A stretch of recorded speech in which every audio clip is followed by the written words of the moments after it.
香港人咧就我諗其中即係食咧都係香港人一件生活裡面好重要嘅事咁樣。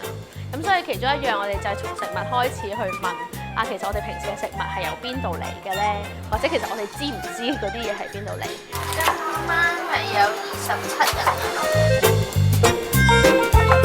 一個前菜，一個湯，然後就有 A、B 餐，咁每個就14份，係啦。通常我哋都係咁樣預嘅。咁仲有甜品同埋飲品，即係呢個就係師奶啦，喺屋企煮啦，我就係食嘅啫，平時以前係啦。不過就而家開始大家都學習去煮咯，因為我就好少煮飯俾人食嘅，咁但係我覺得。為咗呢個講嘢理念，我係願意去做一樣我唔擅長嘅嘢咯。係啊，所以即係都係除咗自己學習，同埋我覺得都係一個付出嚟嘅。即係希望即係嚟食嘅朋友可以即係知道香港都仲有好多好好嘅食材。龐一鳴係講嘢成員其中一份子，佢口中嘅理念就係2年幾前同5位80後嘅年青人一齊成立，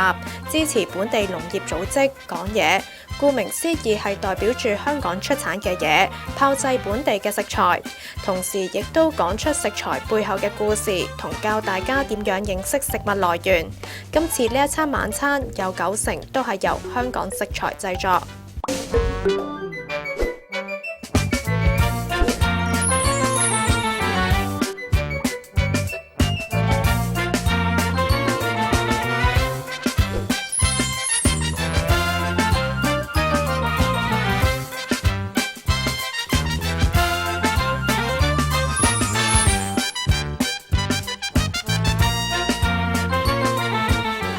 我都覺得好特別尤其是佢第一道菜呢係一個前菜啦，咁就係一個苦瓜，咁但係平時嗰啲苦瓜會係好苦咁樣噶嘛，咁但係估唔到係本地嘅苦瓜呢，就係一個好清嘅感覺。今日啲豆腐就最好食嘅，我覺得，因為平時食啲豆腐就冇咁濃嘅黃豆味，應該叫。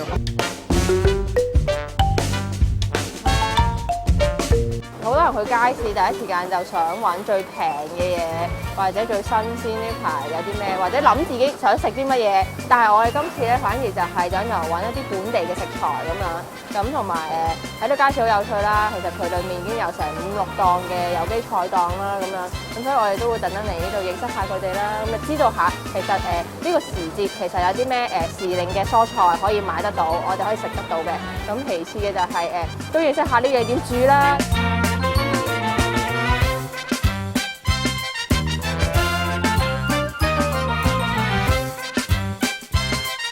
我想要多咧半斤豆腐，我想要圓形呢隻。好。咁其實咧佢嘅豆腐咧，嗰個豆腐廠咧就喺荃灣嘅川龍嗰個山嗰度就做豆腐廠嘅。咁呢度咧仍然有賣幾款豆腐啦，咁可以睇下就係有呢個鹽滷豆腐啦，咁樣就係平時我哋食嘅硬豆腐，咁就係用鹽滷去做出嚟嘅。咁香港咧其實已經冇乜廠咧仲會出鹽滷豆腐嘅，咁所以我哋都好珍惜仍然有師傅咧做呢個手藝啊嚇，呢個好難做嘅。佢哋嘅豉油啦，都係天然生曬嘅豉油啦。咁其實可以睇下佢嗰個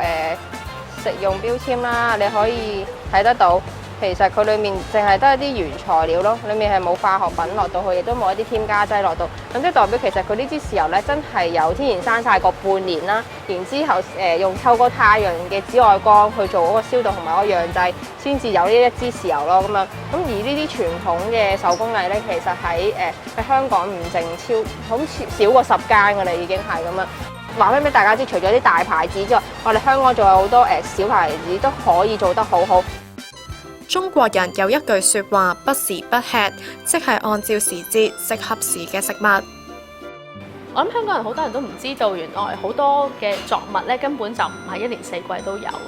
嚇。咩係時令咧？已經冇咗呢個概念。但我諗其中一樣，我哋想話翻俾大家知啊，原來嗰啲你明唔明白？原來你要夏天都食到番茄咧，你就可能就係要喺溫室裡面啦，又或者喺好遠咁樣飛過嚟，即係花好多嘅石油燃料咁樣先至送到嚟去你台面上面嘅呢個食物。咁所以背後頭先講緊，其實付咗好多環境嘅代價。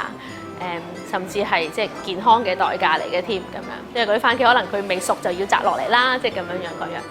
即係營養上面又未必係最好嘅嘢咁樣。咁所以喺呢度食飯咧，就講緊我哋想學習就係由大家食時令嘅嘢啦，就係即係喺田裏面有啲乜嘢，我哋就嘗試用嗰啲嘢咧去即係做一啲嘅餸菜。我覺得香港出餐食材係會新鮮啲，同埋可能個質素都會比較有啲保障咯。因為香港出產，你通常係即係規模細啲啦，咁通常唔係 mass production 嗰啲嘢咧，咁佢哋會做嘢會用心啲嚇，咁甚至係嗰啲做嗰個人咧，通常都係自己老闆做，咁佢可能會對於自己所去 produce 嘢咧，會再細心啲，會再去做好啲咯。咁所以我係會幾中意香港做嘅嘢㗎。我覺得係好 proud of 即係本地有一個食材可以提供咯。每一次嘅主題晚餐，佢哋都會堅守住香港製造原則。除咗喺街市購買本地食材、醬料之外，講嘢成員亦都會走到新界農田，結識農夫，了解農作物，嘗試從生產角度認識食物。呢啲好難種啊，有時要清熱啦，好似啲枯葉咧要清走佢咧，啲枯葉要清嘅，有時間唔中要清，